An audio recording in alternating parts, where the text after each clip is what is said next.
ආයිබෝවන් ඩිල්කෝ travel private limited ආයතනය වෙත ඔබ සාදරයෙන් පිළිගන්නවා. මේ වීඩියෝ එක මගින් අපේ දින 7ක තායිලන්ඩ් බැංකොක් පතාය ටුවර් එකේ පළවෙනි දවසේ සියලුම විස්තර අපි ඔයාලට කියනවා. කෙටියෙන්ම කියනවා නම් පළවෙනි දවසේ වෙන්නේ ටුවර් එකට පෙර දවසේ අපි ලංකාවෙන් පිටත් වෙලා තායිලන්තයට ගිහින් උදේම බ්‍රෙක්ෆාස්ට් එක අරගෙන ටයිගර්ටෝපියා එකට ගිහින් ටයිගර් ෂෝ එකයි ක්‍රොකොඩයිල් ෂෝ එකයි දෙකම බලනවා. ඊට පස්සේ වටිනා ජේම්ස් ගැලරි එකට ගිහින් ඒකත් බලලා සුන්දර ෆ්ලෝටින් මාකට් එකට ගිහින් ඒකත් බලලා අපි අපේ ලන්ච් එක ගන්නවා. අවසානයේ අපේ පතාය ස්ටාර් ක්ලාස් හොටෙල් එකට අපි චෙකින් වෙනවා. ඔයාලා දන්නවනේ ඉතින් සුන්දර පතාය නගරය කියන්නේ අමුතුම වයිබ් එකක්.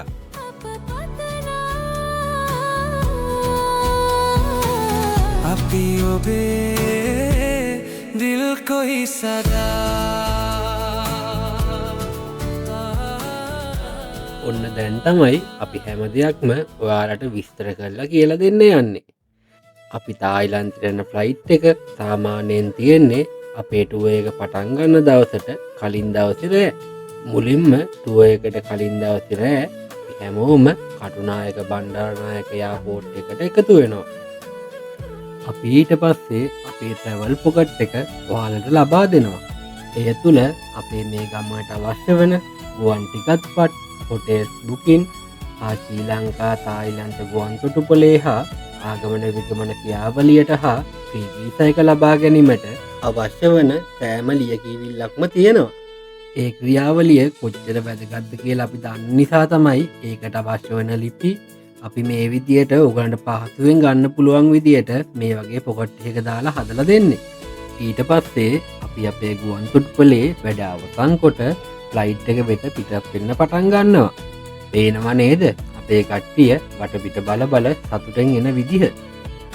මේ සංචාරයට අපි වෙන් කරන්නේ එයා ඒෂියා ගුවන් යාන. එයා ඒෂියා කියන්නේ ඇත්තටම හොඳ ගුවන් සේවාවක්. බලන්න එයාලගේ ෆ්ලයිට් එක ඇතුලේ ලස්සන ආසුව පහසුකම. සාමාන්‍ය එයා ඒෂියා ගමනකට වඩා ඔබේ පහසුව හා සතුට වැඩිවීමට අපි ඔයාලට තවත් දේවල් ලබා දෙනවා. එමගින් ඔයාලට නොමිලේම අප් ඇන්ඩ් ඩවුන් කිලෝ 27 බැගින්ද ෆ්ලයිට් එක ඇතුලේ ආහාර පානද ඔයා ආතේලිය බල බල යන නම් වින්ඩෝ සීට් එකක් උනත් වෙන් කරගන්න පුළුවන්. පැය 3ක ගුවන් ගමනින් පසුව අපි දැන් තායිලන්තයේ TMK එයාපෝට් එකට ඇතුල් වෙලා ආගමන විගමන ක්‍රියාවලියෙන් පසුව එයාලා අපිට නොමිලේම ලබා දෙන ෆ්‍රී වීසා එකත් අරගෙන එයාපෝට්ටෙන් එළියට එනවා. ඇත්තටම තායිලන්තයට යනකොට අපිට වෙනත් රටවල් වගේ කලින් වීසා හදාගන්න ඕනේ නැහැ. ඒට රයිවල් වෙනකොටම ඒගොල්ලෝ අපිට වීසා එක ලබා දෙනවා. වෙනත් ආයතන වගේ ඔන්ලයින් ලින්ක් එකක් එවලා විස්තර ඉන්ටර්නෙට් එකේ හොයලා පුරව ගන්න කියලා තායිලන්ඩ් වීසා එකට අවශ්‍ය වෙන ඩොකියුමන්ට්ස් හදාගන්න කියලා අපි ඔයාලව අමාරුවේ දාන්නේ. මේ ආගමන විගමන ක්‍රියාවලියට හා වීසා ක්‍රියාවලියට අවශ්‍ය සෑම ඩොකියුමන්ට් එකක්ම අපි ඔයාලට නොමිලේම හදලා දෙනවා. මේ විදිහට කට්ටියත් එක්කම එළියට ඇවිල්ලා අපි මේ පිටත් වෙන්නේ සුන්දර පතාය නගරය බලා. අපි සැලකිලිමත් වෙන්න ඕන තවත් කරුණක් තමයි ලංකාවේ සල්ලි තායිලන්තයේදී මාරු කරන්න බෑ. අපි ඒක නිසා ලංකාවේ මුදල් ලංකාවේ එයාපෝට් එකේ හෝ වෙනත් තැනකින් ඇමරිකානු ඩොලර් වලට මාරු කරගෙන තමයි තායිලන්තයට එන්න ඕන. ඊට පස්සේ අපිට පුළුවන් තායිලන්ඩ් එයාපෝට්ටෙන් හරි වෙනත් තැනකින් ඇමරිකානු ඩොලර් තායි බාත් වලට මාරු කරගන්න. ඔයාලට මේ වගේ දේවල් තේරෙන්නේ නැත්නම් බය වෙන්න එපා. අපි ඔයාලට මේ හැම දෙයක්ම ඔබට වාසි වෙන විදිහට කරගන්න උපදෙස් ලබා දෙනවා. අනිත් ඔයාලට තියෙන වටිනම දේ තමයි ලංකාවේ ඉඳන්ම අපේ සංචාරක කළමනාකරුවෙක් ඔයාලත් එක්ක මේ ගමන යන්න ඔයාලගේ ළඟින්ම එන එක. මේ අපි ලංකාවේ ඉඳන් එන්න කලින් දැනගන්න ඕන පුංචි දෙයක් විතරයි. මේ වගේ තව ගොඩක් උපදෙස් ඔයාලා අපිත් එක්ක ටුවර් එකක් බුක් කරපු දවසේ ඉඳන්ම අපි ඔයගොල්ලන්ට කියලා දෙනවා. ඔයාලට ඕන දෙයක් අපෙන් අහලා දැනගන්නත් පුළුවන්. දැන් අපි මේ චුට්ට ලං වෙන්නේ ටයිගර්ටෝපියා එක වෙත. බලන්නකො කොච්චර ලස්සන දියුණු රටක්ද කියලා මේ තායිලන්තය. අපි මේ දැන් ගමන් කරන්නේ ට්‍රැක් 14ක හයිවේ මාර්ගයක. අපි ගොඩක් වෙලාවට මේ සංචාරය සඳහා යොදාගන්නේ සංචාරකයන්ට ඉතාමත් සුව පහසු උපෝපභෝගී වෑන් රථ. ඒකට හේතුවක් තියෙනවා. හයිවේ එකෙන් එලියට ගිහාම තායිලන්තය කියන්නේ ගොඩක් ට්‍රෆික් තියෙන රටක්. ඉතිං අපිට ෂෝට්කත් යොදාගෙන වෑන් වලින් ට්‍රැෆික් මග හැර පහසුවෙන්ම ඉක්මනින් ඔයාලව රැගෙන යන්න පුළුවන්. ඊටත් අමතරව බස් රථයකට වඩා වෑන් රථයක් කියන්නේ ගොඩාත්ම සුව පහසුයි. පේනවා නේද අපේ තායිලන්ත කාර්ය මණ්ඩලය ඔයාලෝ බලාගන්න ලස්සන. ටයිගටෝපියයකට ඇතුල් වෙන්න කලින් අපි ඔයාලව එක්කන් යන්නේ බ්‍රෙක්ෆස්ට් එකට. අපේ ටුව එකේ පළවෙනි දවසේ උදෑසන ආහාරය සඳහා අපි ඔයාලව එක්කන් යන්නේ ටයිගටෝපියයකෙම තියෙන රොයල් ටයිගර් රෙස්ටෝරන්ට් එකටමයි. කොහොමද අපි ඔයාලට පළවෙනි දවස් උදේම ලබා දෙන බ්‍රෙක්ෆාස්ට් බුෆේ එකේ ලස්සන පොඩි බලම උදෑසන ආහාරය ගන්න පුළුවන්. අපි මේ ගමනේදී අපේ ලාභය ගැන සිතීමට පෙර අපි හිතන්නේ ඔබේ සතුට ගැනත් මේ සංචාරයේ ඇති ගුණාත්මක භාවය ගැනයි. ඒ නිසයි අපි යන මාර්ගයේ කොතරම් අඩුවට කෑම කන්න පුළුවන් කැපේ තිබ්බත් මේ වගේ රසවත් කෑම පිළිසිදුවට බුෆේ කෑම එකක් විදියට ලබා දෙන රෙස්ටෝරන්ට් එකකටම අපි ඔයගලන්ව එක්කන් එන්නේ. ඔයාලා අපේ වෙනත් ආයතනයක් සමග සංසන්දනය කරනවා නම් අනිවාර්යයෙන්ම යාලා බුෆේ එකමේට කෑම දෙනවා කිව්වත් මොන වගේ තැන්වලින් මොන වගේ කෑමද දෙන්නේ කියලා අහලා දැනගන්න. හැමෝම බ්‍රෙක්ෆාස්ට් එක අරගත්තට පස්සේ අපි යනවා ටයිගටෝපියා එක ඇතුළට. අපි මේක ඇතුළට ඔයාලා එක්කන් ගිහින් ටයිගර් ෂෝ එකයි ක්‍රොකොඩයිල් ෂෝ එකයි දෙකම පෙන්වනවා. මේකේ ඇතුලේ ඉන්නේ කොටි කිඹුල්ලු විතරක්ම නෙමෙයි. තවත් සත්තු ඉන්නවා. බලන්නකෝ කොච්චර ලස්සන පිරිසිදු තැනක්ද මේක. ඔයාලට ඕනේ නම් සත්තුන්ට කන්න දෙන්න නැත්නම් මේ වගේ ලස්සන ෆොටෝස් වීඩියෝස් උනත් ගන්න පුළුවන්.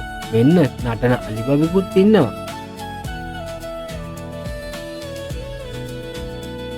මෙයාලට නම් කෑම ලැබිලම කම්මැලි වෙලාද කොහෙද? එකම තැනකට වෙලා කට ඇරගෙන ඉන්නවා. දැන් අපි හදන්නේ ක්‍රොකොඩයිල් ෂෝ එක බලන්න. ඔයාලට අපි මේ වීඩියෝ එකෙන් ගොඩක් දේවල් පෙන්නනවා. ඔයාලට හිතේ මෙච්චර දේවල් පෙන්නලා අපි මොකටද ඒවා ගිහිල්ලා බලන්න කියලා. ඒත් මේ දේවල් ඇස් දෙකෙන්ම බලනකොට දැනෙන හැඟීම කොච්චර සතුටක්ද කියලා ඔබට වගේම අපිටත් දැනෙනවා.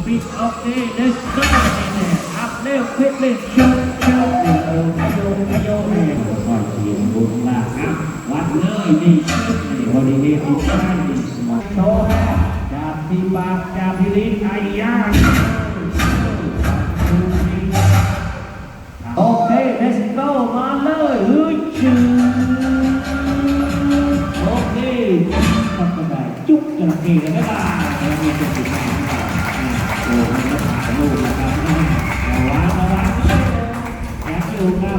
කොහොමද ක්‍රොකොඩයිල් ෂෝ එක හොඳයිද?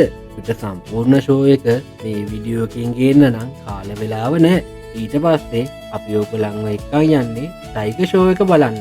ඇතැම් ආයතන වගේ අපි ඔයාලව කූඩුවක ඉන්න කොටියක් විතරක් පෙන්නලා නවත්තන්නේ මේ හැම දෙයක්ම ඔබගේ සතුට හා අත්දැකීම වෙනුවෙන්මයි. බලන්නකෝ එහෙනම් ටයිගර් ෂෝ එකක් ටිකක්.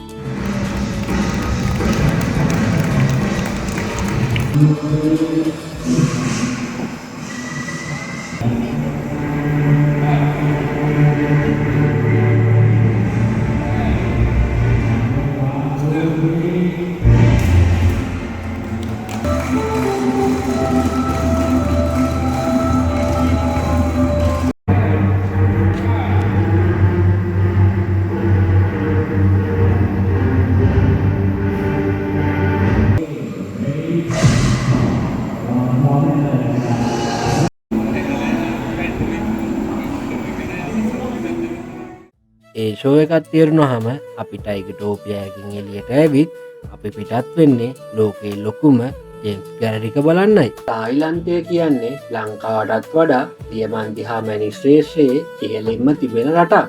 ජේම්ස් ගැලරි එක පිහිටලා තියෙන්නේ පතාය නගරයේමයි. මුලින්ම අපි ඔයාලව එක්කන් යනවා ජේම්ස් ගැලරි එක ඇතුලේ ඉලෙක්ට්‍රික් ට්‍රේන් ටුවර් එකක්. ඔයාලට පුළුවන් තායිලන්තයේ දියමන්ති හා මැණික් පිළිබඳ ඉතිහාසය මේ ගමනදී පැහැදිලිව බලාගන්න හා දැනගන්න.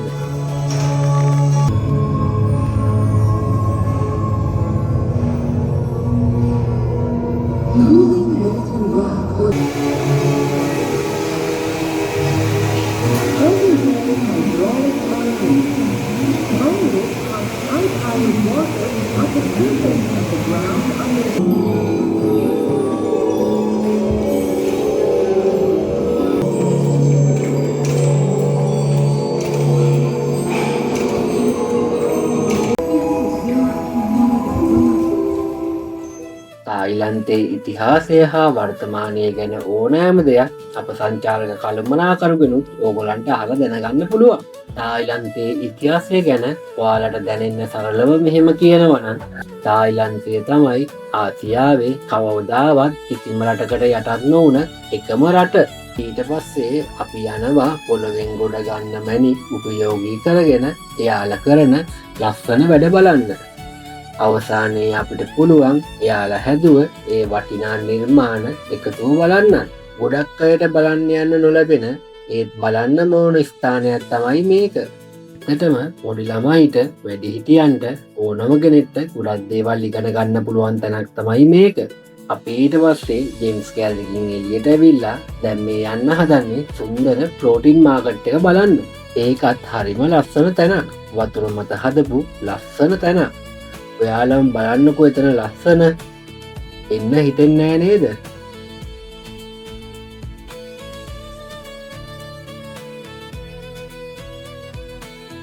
කට්ටිය මෙතන ලස්සන බලලා ඉවරුනහම අපි යනවා ලන්ච් එක ගන්න. ඒ යන්නේ ෆ්ලෝටින් මාකට් එකේ තියෙන ලස්සනම රෙස්ටුරන්ට් එකට. සුන්දර ෆ්ලෝටින් මාකට් එක දිහා බලාගෙන අපේ අයට පුළුවන් රසවත් ලන්ච් එකක් ගන්න. ඉස්සෙල්ලත් මම කිව්වනේ අපි ඕගොල්ලන්ව කෑම ගන්න අරන් යන්නේ සාමාන්‍ය තැන්වලට නෙමෙයි. ඩිල්කු ට්‍රැවල්ස් අපි මේ එකන් යන්නේ ඕගොල්ලන්ව ලක්සරි ටුවර් එකක්. මොනවහරි ඕගොල්ලන්ට කන්න දෙනවට වඩා ඒ කෑම රසවත් වෙන්න ඕනේ, ඒ වගේම පිරිසිදු වෙන්න ඕනේ කියලා අපි හොඳින්ම දන්නවා. ෆ්ලෝටින් මාකට් එකට සමුදීලා ඉතින් දැන් අපි අපේ කට්ටියත් එක්ක යන්න හදන්නේ අපේ දවසේ අවසාන නැවැතම් පුලට. ඒක තමයි බිග් බුද්දා ටෙම්පල්. පතායවල තියෙන ලස්සනම පන්සල තමයි මේ. ඒ විතරක් නෙමෙයි, අපි පන්සලේ උඩට ගිහාම ලෝකයක් ආදරය කරන පතාය නගරය ලස්සනට බලාගන්න පුළුවන්. දැන්නම් ඉතින් ටිකක් මහන්සී වගේ. දැන් අපි යන්න හදන්නේ අපි රැයවල් දෙකක් නවතින පතාය හෝටලේ බලා. අපි ඔයාලට ලබා දෙන්නේ පතාය නගරයට ඈතින් තියෙන හෝටල් නෙමෙයි. පතාය නගරේ වෝකෙන් ස්ට්‍රීට් එකේම තියෙන සුව පහසු තරු පන්තිය හෝටලයක් තමයි අපි ඔයගොල්ලන්ට ලබා දෙන්නේ. බලන්නකෝ මේ හෝටල් එකේ ලස්සන. මේ තියෙන්නේ කාමර. ඔයාලට අවශ්‍ය විදිහේ ඩබල් බෙඩ්රූම් එකක් හරි වෙන් වූ ට්වින් බෙඩ්රූම් එකක් හරි අපිට ඕගලන්ට වෙන් කරලා දෙන්න පුළුවන්. AC, Wi-Fi, TV, hot water, tea coffee විතරක් නෙමෙයි. මේ හොටෙල් එකේ හැම සැප පහසුකමක්ම ඕගලන්ට තියෙනවා. ඔයාලා දන්නවනේ අපි ඕගලන්ට වෙන් කරලා දෙන්නේ හොඳම දේවල්. ඉතින් අදට අපේ ටුවර් එක ඉවරයි. දැන් අපේ කට්ටියට පුළුවන් ඕනනම් හොටෙල් එකේ රෙස්ට් කරන්න. එහෙම නැත්නම් හොටෙල් එකට වෙලා ස්විමින් පූල් එක, ජිම් එක වගේ දේවල් පාවිච්චි කරන්න. එහෙමත් නැත්නම් හෙට අපි ඕගොල්ලන්ව මුළු පතාය නගරය බලන්න එක්කන් ගියත් ඊට කලින් ඔයාලට පුළුවන් ලෝකයක් ආදරය කරන පතාය නයිට් වයිබ් එක එක්ස්පීරියන්ස් කරන්න. ලංකාවේ ඉඳන් යන අපේ සංචාරක කළමනාකරුගෙන් ඔයාලට ඕන හැම දෙයක්ම දැනගන්න පුළුවන්. එයා හැම දෙයකටම මඟ පෙන්වනවා වගේම උපදෙස් ලබා දෙනවා. ඉතින් ඔයාලට පුළුවන් අපිත් එක්ක එකතු වෙලා ඕගොල්ලන්ගේ නිවාඩුව නිදහසේ සතුටෙන් ගෙවන්න. මොකද අපි ඉන්නවා ඔයාලව බලාගන්න. ඔබගේ ආදරණීයන්ගේත් අසුන වෙන් කරගන්න අද මම දන්න 076 444 333 හෝ 077 63 95 088. එහෙමත් නැත්නම් 076 444 333 5ට WhatsApp පණිවිඩයක් ලබා දෙන්න. වැඩිදුර විස්තර සඳහා ඔබට පුළුවන් පිවිසෙන්න අපගේ Facebook පිටුවට, YouTube නාලිකාවට, හා TikTok පිටුවට. ඉතින් දෙවෙනි දවස කියන්නේ අපේ සංචාරයේ ලස්සනම දවසක්. මොකද එදාට අපි අපේ කට්ටියව එක්කන් යනවා කොරල් අයිලන්ඩ් ටුවර් එක. ඒ දූපතේ අපේ අයට කරන්න ගොඩාක් දේවල් තියෙනවා. ගොඩාක් ලස්සනයි. අවස්වරුවේ අපි එක්කන් යනවා අපේ කට්ටියව පතාය සිටි එකේ ඇවිදින්න. එහෙනම් අදට අපි ගිහින් එන්න. අපේ දෙවෙනි දවසේ වීඩියෝකින් ඔයාලව හම්බෙනකම් ඔයාලා හැමෝටම ආයිබෝවන්. අපි ඔබේ දිල් කොයි සදා